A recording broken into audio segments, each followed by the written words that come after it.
my topic is What's on the Horizon for Myopia. I'm Dr. Nidhi Agarwal. I'm a faculty at Shantilal Sanghvi Eye Institute in the Department of Pediatric Ophthalmology, Strabismus and Neuro-Ophthalmology. Now, before I go into the depths of what's new on the horizon, I would like to take you through the prevalence of myopia in our country.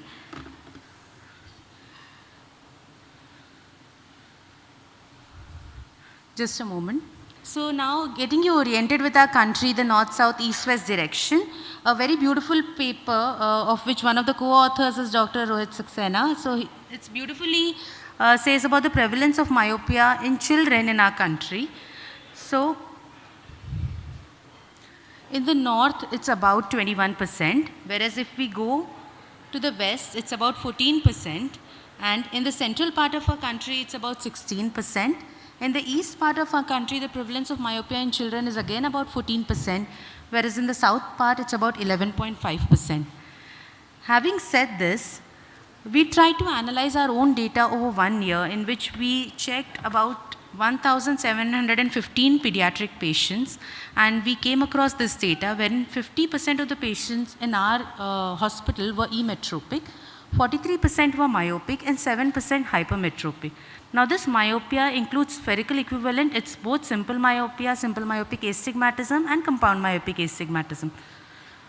Now, if we know the current prevalence of myopia in our country and we try and understand we try to project that as a future prevalence of myopia in our country, this is a beautiful article which says that in 1999, myopia was about 4.4% in our country. This is in children below 16 years of age. Whereas in 2019, during COVID times, it was about 21%.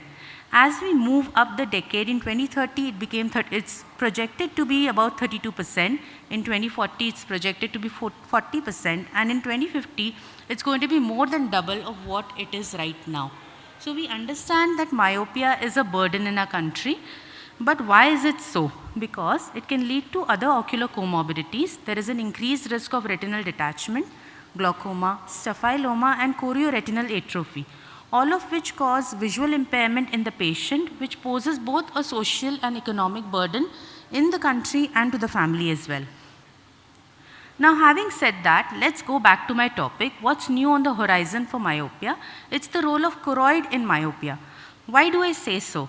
Because the current anti-myopia measures that we have, few of them have been shown to have an effect on choroidal thickness. A transient increase in choroidal thickness is seen with the use of topical atropine, both 1% and less so for the low-dose atropine, and orthokeratology. So these drugs have some mechanism via choroid. That's why it's essential to know what's the role of choroid. Now when we are born with a thinner choroid. As our age increases, the choroidal thickness increases. It's the maximum in young adulthood. And beyond that, again, the choroidal thickness begins to decrease. Now, in myopia, what happens is there is axial elongation. The more the axial length of the eye, the thinner is the choroid. But one would say that this thinning of the choroid is mere a passive stretching of the choroid because the axial length is increasing. That's not the case. It's not entirely a passive process, it's an active process. An active process quoted by some papers as choroidal accommodation, wherein when the eye is exposed to a hyperopic defocus, the axial length increases and correspondingly the choroid also becomes thin. This thin is more than the mere stretching of the choroid. So that leaves me with two questions. Should we do OCT regularly for our patients with myopia? And can this choroidal thickness predict myopia progression in our children? Thank you. Thank you, Nidhi, for sticking to the time. I think, can we display the two questions, please? And very quickly to Dr. Ramesh, Dr. Rohit, would you like to take any one of the questions? Hello? Hello. Can we display the questions in these slides?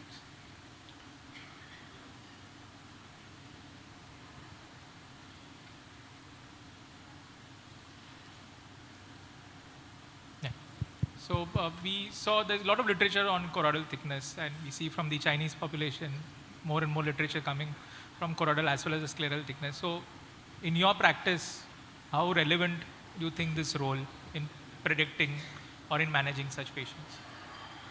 Dr. So In higher myopes, we are doing choroid OCT for choroid thickness for everything, including basement membrane opening and disc shape and everything. At the moment, I can't say that we have come out with anything significant. Most studies have said that on treatment, particularly as mentioned with atropine, there is a little increase in the choroidal thickness. There is no correlation at the moment with the thickness of the choroid and the change in the rate of progression of myopia. But I think we are still looking forward to. Hopefully, yes, as we generate more data on children who progress and do not progress, and we are able to have some significant comparative difference between the thickness, maybe it may help us to predict those children who are going into progressive myopia versus others.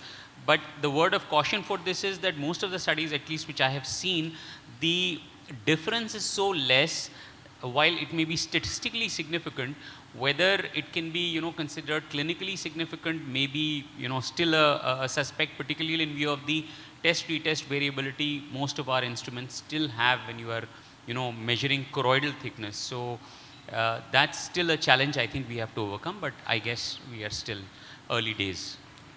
Dr. Ramesh, your opinion? So for the audience, for all practitioners, there's a question. There is still no foolproof predictive model.